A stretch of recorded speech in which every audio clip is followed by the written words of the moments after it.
What's going on, guys? Welcome back to another top 10 video. Today I got something a little special for you. It is Assassin's Creed. Now, since the new game's coming out this year, I figured I would do a top 10 list to, just get us excited for the next game. And sooner or later I will be playing a recent Assassin's Creed game that is coming out or is kind of out in different countries right now. You'll see. But until then, let's just do this now. In the last top 5, top 10 video I did, I kind of messed it up a bit. Like I said, I don't like to do these really, but I figured why not? Just because give you a little fresh course on all the games and remembering them before the next game comes out and all that. So yeah, let's. But now before I start, I want to start with the honorable or dishonorable mentions, depending on how you look at it. And that is Assassin's Creed Chronicles. Now, Assassin's Creed Chronicles, I like the game. I don't know how a lot of people feel about Assassin's Creed Chronicles, but I just want to say that it's in my honorable mentions before I move on to the 10th spot, which is arguably not a very good game, and yeah, you'll see why as I explain it. And that is, now this is a little weird because I'm going to have to probably put these three out, but Assassin's Creed Liberation. Now, I have the, it's like 3-in-1 type of a disc. I do have these as other copies, as you will see, but let's talk about Assassin's Creed Liberation. Assassin's Creed Liberation is not considered a very good game. I was actually playing it today, and I actually 100%ed it. It's so laggy. The frames per second are bad. There is like a bunch of glitches, bad glitches. Like, and the story wasn't memorable. The characters weren't really memorable. And even the main character wasn't memorable. So, I think the only person who was memorable was some white guy trying to hit on the protagonist of the story. And I felt so bad for him at the end. He just didn't. Everything he did, everything he went through, he never got lucky. But anyway, moving on to our number 9 spot, which is Assassin's Creed Syndicate. Now, a lot of people like Assassin's Creed Syndicate. A lot of people hate Assassin's Creed Syndicate. I like Assassin's Creed Syndicate, but after you beat the story, you just kind of question, like, oh, what do I do now?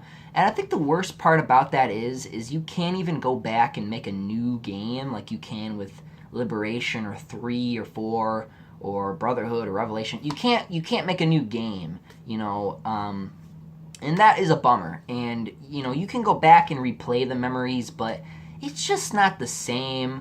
Me personally, I prefer to replay the entire game to experience it all again. I hope they bring that back with Assassin's Creed Origins. But yeah, anyway, moving on to our number 8 is Assassin's Creed Unity. Now, I don't have it as a physical copy. I have it as a digital on my Xbox. That's why you never seen me do a playthrough of it. But the game, I actually like the game. I like the game. I think my favorite part about Assassin's Creed Unity is when you get to solve these murder cases. One of the best qualities about that game, I think, are the murder cases. You kind of feel like a detective, like a Sherlock Holmes kind of, like investigating, trying to figure out who committed the murder and stuff like that, and putting the clues together. I like that type of stuff. I just never expected it in an Assassin's Creed game, and that's why I think I liked it even more.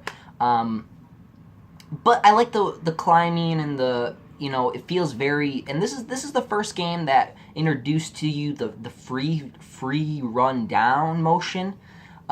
Sometimes it works, sometimes it's a little weird. Sometimes I question how it works, but I like that they had that in Syndicate and Unity. I really liked the concept of being able to have a quick way to get down. But I did enjoy the game. I liked how in Unity, how you got to plan out, what you wanted to do, how you wanted to do the assassination, that I liked. I liked the options and variations there, especially at the end. Anyway, moving on to my number 7 is Assassin's Creed 3. Assassin's Creed 3... Now, I like Assassin's Creed 3. It's just... There are problems with the game, and I can sit here and I can, you know, say why it sucks or why it's good, but personally, that's not the point of this video, which I am doing a lot in these videos lately, is trying to justify why I gave them that number, which I should. But Assassin's Creed 3, I like the game. I do like it better than Unity and Syndicate, just because it's just... I just like it. I just like them. I like the character. I like the fact that we're in America, you know, fuck yeah. It's something I wanted, and it was a conclusion to Desmond's story. Not a very good conclusion, but nonetheless, it was pretty fun to be able to, you know, play as Desmond and Connor. Now I've mentioned to my siblings before about like what I would have done as an ending for this game, which I think my idea is cooler. What I was gonna do is I was gonna do this like, you know, you could switch to Altair, Ezio, or Connor, or Desmond at like the end of the game to fight Juno. That would have been kind of cool for me personally. But yeah, that's just me. If you want me to tell you my full version of how I would have ended the game, then, you know, let me know. I can do a video on that. Anyway, moving on to my number 6. Now, I know someone out there is going to say this is their number 1. And yeah, but this game is, it's my number 6, okay? And it is Assassin's Creed Black Flag. Assassin's Creed Black Flag is good, but the character motivation and the character himself, it just isn't interesting enough. And the only way to actually be invested in this character and to get more of his backstory is to look it all up online. Now, I'm the type of person where if you better have it all in the game or in the movie, or I get frustrated because I expect to see it in there. If it's not in there and you felt like it was a waste of time to put it in there, then I don't think that was good introduction at all to the character. I think if it had a better intro, it was a good intro, but I think if it had a better intro with us actually seeing Edward as a younger lad, then I think it would have been a much better and more relatable story than what it was. That's why it's at my number 6. Number 5 is Assassin's Creed Brotherhood. Now, Assassin's Creed Brotherhood is considered one of the best ones, but Black Flag is too.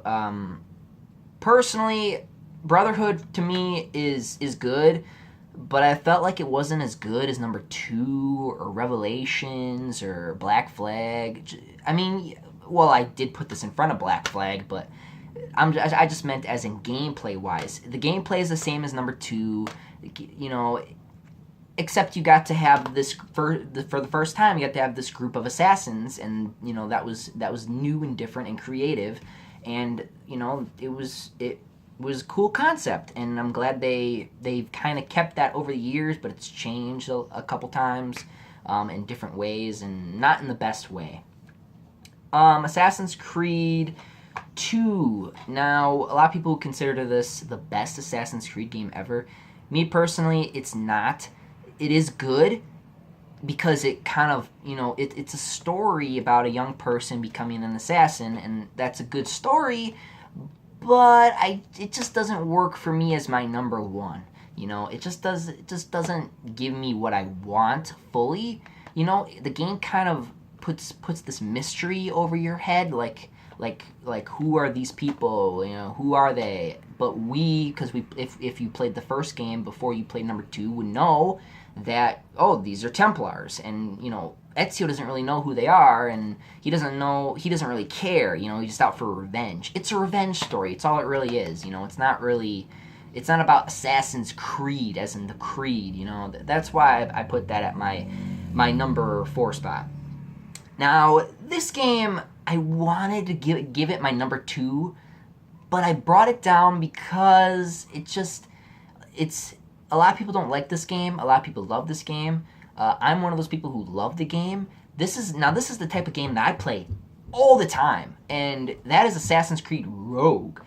Now, a lot of people, don't like the idea of being a Templar, but the way this game does it, it does it in a way where it's like, that makes sense. He's just trying to do the right thing.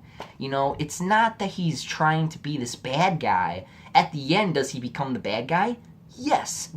But he has to be, because the way, and honestly, if you watch closely, very carefully, you'll see that the assassins become more of the bad guys than the Templars in this game. So it's kind of cool to see that in a different take and in a different perspective, than what we're used to. As in always seeing the assassins as the good guys, we got to see them as bad guys for a change. So that was kind of a cool concept and idea, and I liked how it was like almost like a multiplayer style. How like the assassins could jump out of nowhere and kill your ass. And I've died a lot of times from them just jumping out of nowhere and just kill me. And it's you gotta stay on your toes with this game. This game, you better not fall asleep or someone's gonna kill you. Like that's why this game is one of my top 3 favorite games, because it keeps me on my toes throughout the entire game. And I like the naval combat more in this game, and I just like more elements of this game than I did with Black Flag. It stays more with the Creed and with the Templars, the story that I want, more than this stupid Juno shit and all this extra shit that I don't care about. Moving on to my number 2 is the very first Assassin's Creed. Now, listen, before I go any further, I'm going to say this right now.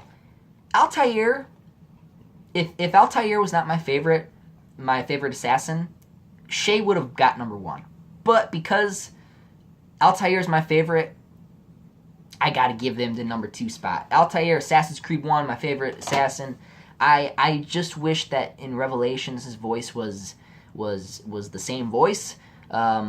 I've heard that he does voice other characters in the game, but still, I wish they just would have did him as Altair. He's got that voice, he does that voice in a way, and then I like how his tone changes as he becomes mature in the game, and I just like the concept. Not, it's easy. 9 people who need to die. And I like how they had that little twist. Kind of like a movie, How then all of a sudden that little twist at the end. And I liked it. I enjoyed it. It was one of my favorite games. I used to play this all day, every day when I came home from school. Number 1, Assassin's Creed Revelations. Assassin's Creed Revelations, the reason why it's my number 1 is because it takes my favorite assassin, Altair, and it takes Ezio, and it brings them together, and it just ends their story. It's the end of their story. It's the end. We get to see them finally finish their story. We get to see Altair from not birth, but we got to see him from an adult to his death. We got to see Ezio as a young one to his death. This game was just, to me, the best Assassin's Creed game ever. Now, I know a lot of people are going to say, oh, Black Flag was the best, number 2 is the best. But I like a story with an ending, and that's why Revelations, to me, is one of the best Assassin's Creed games, because it takes a story and it finally finishes it. Now, not a lot of games really do that, where they take you from beginning to middle to end, and that's what happened with Ezio, and they just did the same thing but with more of a faster pace with Altair, and that's why I enjoyed the game, and that's my personal opinion. I would like to know what your guys' top 10 is, or top 5, or top 3. Revelations is one of my favorite games, and I could argue that Rogue is a little bit better than the first one, but, that's for another day. Maybe in the future my top 10 list will change, but until then, guys, thank you for watching, and I'm out of here. Up and away. See you guys. Sorry for the lighting, by the way. I usually like to use the sunlight, but the sun said, peace, I'm out. And I don't like to use this one because I feel like that light blinds you, so I always shut it off. But like I said, anyway, thank you for watching, and I'm out of here. Up and away. Again. See you guys.